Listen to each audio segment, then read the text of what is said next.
कैदियों ने कैद खाने में नंगा नाच मचा दिया था जब उनको जिंदगी में पहली बार ज्योमेट्री बॉक्स मिला। इनको समझ नहीं आया कि इसका करना क्या है। उसमें से प्रकार निकाल के बोतल के ढक्कन में छेद कर रहे हैं, फिर उसके अंदर से पानी पी रहे हैं। आधे बच्चों को पल्ले ही नहीं पड़ रहा है कि ये दो मुंह वाले प्रकार का करना क्या है, तो बैठ के उसकी स्ट्रेचिंग खोल रहे हैं। कुछ गांव के लौंडों ने मिलके तो हथियार वगैरह बना लिए थे। ये देख, ये अपने को यहाँ से हुक पकड़ना है, उसके बाद तुम जैसे खींच के इसको छोड़। हाँ, हमारे स्कूल में आसपास के गांव से भी बच्चे आते थे। मेरे को बहुत बढ़िया लगते यार ये बच्चे। इनको तुम इनके बैग से ही पहचान सकते हो कि ये तो गांव से, क्योंकि इनकी बैग की सबसे आगे वाली जेब में से हमेशा तेल टपकता रहता है। ये लोग लंच के नाम पे एक अचार की चीर और 3 पराठे भर के लाते थे स्टील के डब्बे में, जो रोज लीक कर रहा है। और ये लोग रोज अचार कैसे खा ले रहे हैं। ये लोग स्कूल की बस में ही आते थे, जिसका ड्राइवर था अब्दुल और कंडक्टर रफीक। अब्दुल और रफीक मिलके बसें ड्रिफ्ट करवा देते थे। जान लो, चलो उतर जाओ, आ गया स्कूल। रफीक की स्पेशलिटी थी कि जहाँ से बस निकल ही नहीं सकती वहां से भी निकलवा देता था। हाँ, आंडो आंडो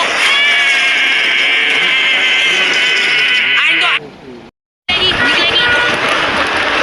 इतनी जगह में तो 4 बसें पार्क हो जाएगी। हाँ, जान दो।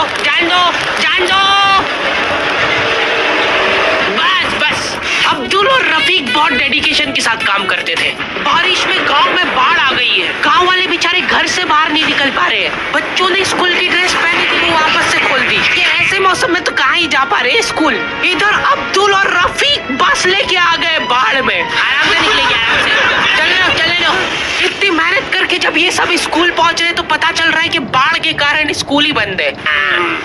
मेरे को बहुत पसंद है ये बच्चे, क्योंकि पढ़ाई को ज्यादा सीरियसली लेते ही नहीं है। ये लोग सारे सब्जेक्ट की एक ही कॉपी बना रहे हैं। टीचर ने कवर चढ़ाने का बोला तो न्यूज़पेपर में लपेट के लिया रहे कॉपी को।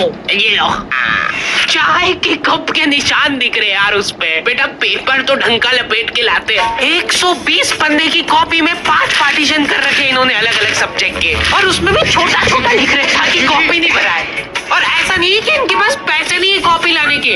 इनके गांव में इनकी इतनी जमीन है ना कि ये लोग जमीन बेच के आखा स्कूल खरीद सकते हैं। वो अलग बात है कि इनको इनकी जमीन का हिस्सा अभी तक मिला नहीं है, क्योंकि चाचा और पापा के बीच में घनघोर मनमुटाव है। दोनों को ऐसा लगता है कि इसने मेरे को धोखा दिया है। धोखेबाज, साथ में मत बोल। देख, मैं यहाँ पे फालतू बात करने नहीं आया हूँ, बात एकदम क्लियर है। मेरे को मिलनी चाहिए पूरी प्रॉपर्टी। सबसे पहले से तू औकात में रहे, तू रहे औकात में रहे।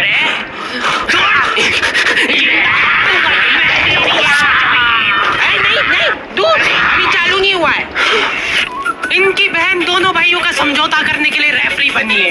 एक दूसरे को माँ बहन की गालियां देने के बाद वहीं पे उनको सॉरी बोल दे रहे हैं। सॉरी, क्योंकि दोनों के रिश्ते सेम ही पड़ते हैं।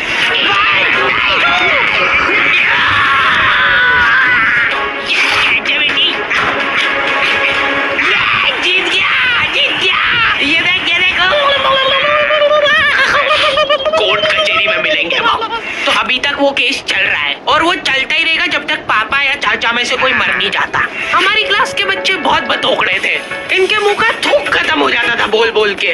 अरे देखो, मैंने व्हाट्सएप स्टेटस डाला था उसका हाथ पकड़ के। अब उसको ऐसा लगा कि मेरा स्टेटस सबको दिखता है, पर मैंने सेटिंग्स में जाके स्टेटस सिर्फ उसको विजिबल कर रखा था। लॉन्डो से कुछ भी शेयर करना बहुत रिस्की काम होता है। मेरे को तो अच्छी लगती है यार कंटेंट। तुमने सिर्फ बोला है कि ये अच्छी लगती है, इधर लॉन्डो ने अफवाह फैलानी चालू कर दी। सर, उसको आंख उठा के मत देखना, भाई की बंदी है। जब भी वो पास से निकल रही है मत करो यार ये हरकत। वो इंटरेस्टेड होगी भी तो भाग जाएगी तुम्हारी हरकतों की वजह से। इतनी ज्यादा बकलोली सहन करने के बाद हमारे क्लास टीचर ने सोचा कि इनका सेटिंग अरेंजमेंट चेंज कर देते हैं। एक लड़का और एक लड़की बैठाएंगे, फिर देखते कैसे बात करते हैं। मेरे दोस्तों के पास जो लड़कियां बैठी वो बीच में बैग रख ले रही है ताकि गलती से भी ये दरिंदा उससे टच नहीं हो जाए। इनका तो फिर भी ठीक था, मेरी किस्मत तो बिल्कुल ही घटिया थी। जब तक मेरा नंबर आया लड़कियां ही खत्म हो गई हमारी क्लास की। अच्छा ठीक है, तुम अकेले बैठ जाओ। तो अब सभी बच्चों को फर्स्ट पीरियड तो मजबूरन ऐसे ही बैठना पड़ता था, लेकिन जैसे ही सेकंड पीरियड लगता था, इस टीचर की क्लास के बाहर जाने में और अगले टीचर की क्लास में आने में 30 सेकंड मिलते थे हमको। उस 30 सेकंड में सब लोग अपने अपने झोले उठा के दौड़ रहे इधर उधर। जैसे ही अगला टीचर क्लास में आया, बेटा तुम सब हाफ क्यों रहे हो? तो सेकंड पीरियड में सब अपने दोस्तों के पास पहुंच जाते थे, लेकिन लड़कियों को उतनी भी सब्र नहीं है, उनको फर्स्ट पीरियड में भी बात करना है। व्हाट्सएप स्टेटस जो था वो सिर्फ उसको दिखा। क्लास के इस कोने से उस कोने तक इशारों में बातें हो रही है इनकी। लिप सिंक पढ़ ले रही है लड़कियां इतनी दूर से। या लौंडो को चिल्ला चिल्ला के बताने के बाद भी समझ नहीं आती आधी चीजें। अरे तो तुम इसकी कॉपी नानी के यहाँ क्यों लेके गए थे? सर वो मेरे को लगा मैं वहां जाके पढ़ाई करूंगा। इनसे घर में, स्कूल में, कोचिंग में कहीं पढ़ाई नहीं हो रही है।